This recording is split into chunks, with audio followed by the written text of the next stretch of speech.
देखिए अब इसमें सीखेंगे सैलरी शीट कैसे बनाते हैं। सैलरी शीट बनाने के लिए सबसे पहले आपको इस प्रकार से डाटा तैयार करना होगा, ठीक है।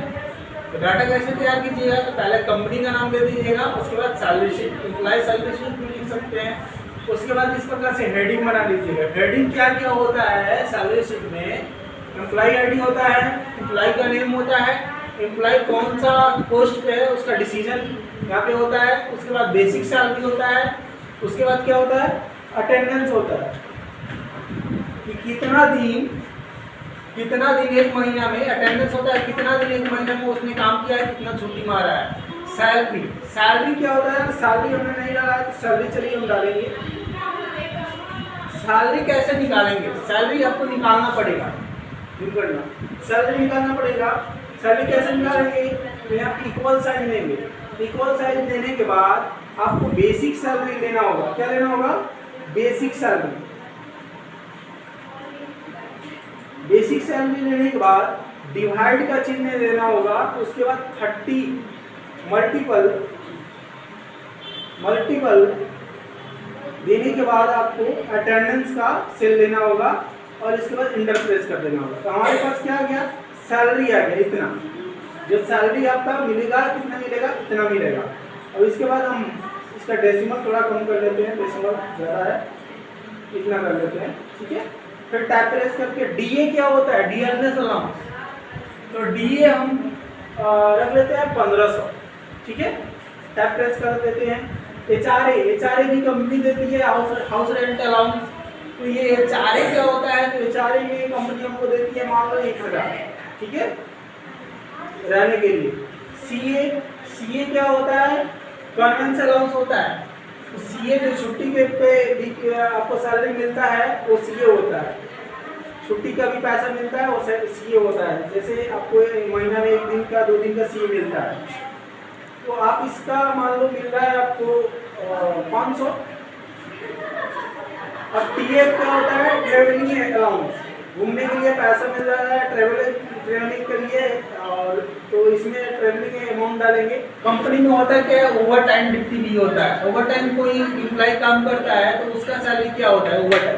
तो ओवर टाइम में मान लेते हैं कोई व्यक्ति अगर महीना का 9 घंटा ओवर टाइम किया है तो उसका ओवर टाइम का सैलरी कितना होगा। तो ओवर टाइम का सैलरी निकालने के लिए कैसे निकालेंगे, इक्वल साइन देंगे। उसके बाद क्या ले लेंगे, उसके बाद बेसिक सैलरी लेने के बाद हम डिवाइड दे देंगे। डिवाइड कितना, 30 क्यों देंगे, डिवाइड में हमने 30 क्यों दिया, या तो महीना 28 को लगता है या तो 31 का। आपको महीना 31 या 28 का होता है, तो हम ना 28 का लेकर के ना 31 का लेकर के हमने 30 का लिया है, ठीक है। तो आप 28 भी ले सकते हो या 31 भी ले सकते हो, कोई इशू नहीं। तो हमने क्या किया, हमने डिवाइड कर दिया कितना से, ओवर टाइम सैलरी निकालने के लिए हमने बेसिक सैलरी से 30 में डिवाइड कर दिया। अब 30 में डिवाइड कर दिया तो अब इसको क्या करना होगा, 2 से डिवाइड देना होगा। डिवाइड कितना आवर्स,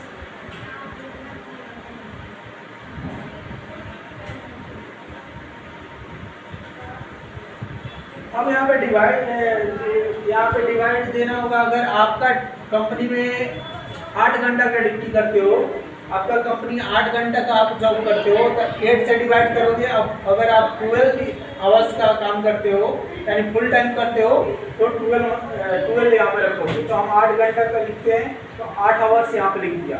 8 लिखने के बाद आपको क्या करना होगा, मल्टीपल का साइन देना होगा। मल्टीपल कितना से मल्टीपल करेंगे, तो आपका जो ओवर टाइम का आवर्स है इस सेल को लेना होगा और इसे लेने के बाद इंटर प्रेस कर देंगे। तो हमारे सामने क्या हो जाएगा, आ जाएगा ओवर टाइम सैलरी 9 घंटा का 937 रुपया कुछ पैसा मिलेगा, ठीक है। उसके बाद हम ग्रॉस सैलरी निकालेंगे। ग्रॉस सैलरी में क्या होगा, ग्रॉस सैलरी में आपको करना क्या होगा, सभी को जोड़ देना होगा। Equal salary plus DA plus HRA plus CA plus TA plus OT यानी कि ओवर टाइम सैलरी। आप ये आवर्स मत ले लीजिएगा। उसके बाद एंटर प्रेस कर देंगे तो ग्रोस सैलरी हमारा बढ़ के कितना हुआ 21,404, ठीक है, रुपया कुछ पैसा। अब पीएफ निकालेंगे, ठीक है। पीएफ जो कटता है, जो आप रिटायरमेंट के समय मिलता है, पीएफ हम लोग कैसे निकालेंगे, इक्वल पीएफ निकालने के लिए अगर कंपनी आपको आपके सैलरी का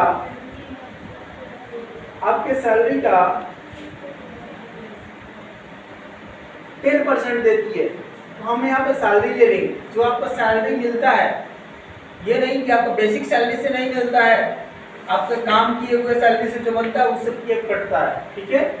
तो सैलरी हम यहाँ पे सैलरी ले लेंगे। सैलरी लेने के बाद क्या करेंगे, डिवाइड देंगे, कितना से मल्टीपल करेंगे कितना 10% और डिवाइड दे देंगे यहाँ पे 10 डिवाइड 100 एंटर कर देंगे तो हमारे सामने पीएफ कटेगा इतना, ठीक है। पीएफ कितना कटेगा, इतना। इसका डेसिमल हम कम कर लेते हैं। अब ईएसआई निकालेंगे तो ईएसआई निकालने के लिए क्या करेंगे, सिंपल है। ईएसआई निकालने के लिए इक्वल साइन देंगे। ईएसआई होता क्या है, एम्प्लॉई स्टेट इंश्योरेंस होता है। ये होता क्या है, इसमें अगर आपको काम करते समय अगर एम्प्लॉय का कुछ हो जाता है, अगर कोई कुछ डेट फ्रैक्चर हो जाता है या कुछ हो जाता है तो यही पैसा आपको गवर्नमेंट से मिलती है। तो इसमें भी एक कंडीशन होता है। कंडीशन क्या होता है कि अगर हर कंपनी का अलग अलग रूल होता है। अगर आपका 20,000 या 15,000 रुपया अगर आपका सैलरी है या 20,000 या 20,000 से अधिक सैलरी है तो आपको क्या मिलेगा, आपको ये सुविधा नहीं मिलेगा, आपको ईएसआई नहीं मिलेगा। यानी आपको कुछ हो जाएगा तो ये आपको कंपनी पैसा नहीं देगा या गवर्नमेंट पैसा नहीं देगा। लेकिन अगर आपका सैलरी 20,000 से कम है तो आपको ये फायदा मिलता है, आपको ये कंपनी देगा अगर आपको कुछ इशू होता है तो हम यहाँ पे ईएसआई कैसे निकालेंगे, तो यहाँ पे कंडीशन हमें लगाना पड़ेगा ईएसआई निकालने के लिए। तो एक लॉजिकल फंक्शन होता है equal if bracket on. Logical test में क्या देना होगा, तो लॉजिकल टेस्ट में आपको देना होगा सैलरी। लॉजिकल टेस्ट में क्या देना होगा, सैलरी, सॉरी सैलरी में देंगे, बेसिक सैलरी देंगे। इसमें ये बेसिक सैलरी ईएसआई जो कटता है बेसिक सैलरी से कैलकुलेट करके कटता है, ठीक है।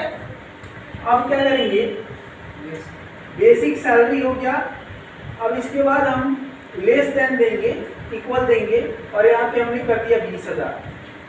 अब यहाँ पे एक कंडीशन दे दिया कि अगर D3 सेल में यानी कि अगर बेसिक सैलरी 20,000 के बराबर और 20,000 से कम रहेगा तो अब कोमा देंगे। कोमा देने के बाद ब्रैकेट ऑन कर लेंगे तो उसे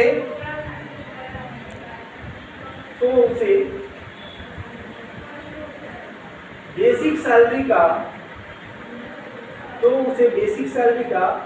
यहाँ पे नहीं दिख रहा है, यहाँ पर थोड़ा देखिएगा। तो उसके बेसिक सैलरी का कितना परसेंट, मान लो 80%, 75%, तो हम यहाँ पे क्या करेंगे, मल्टीपल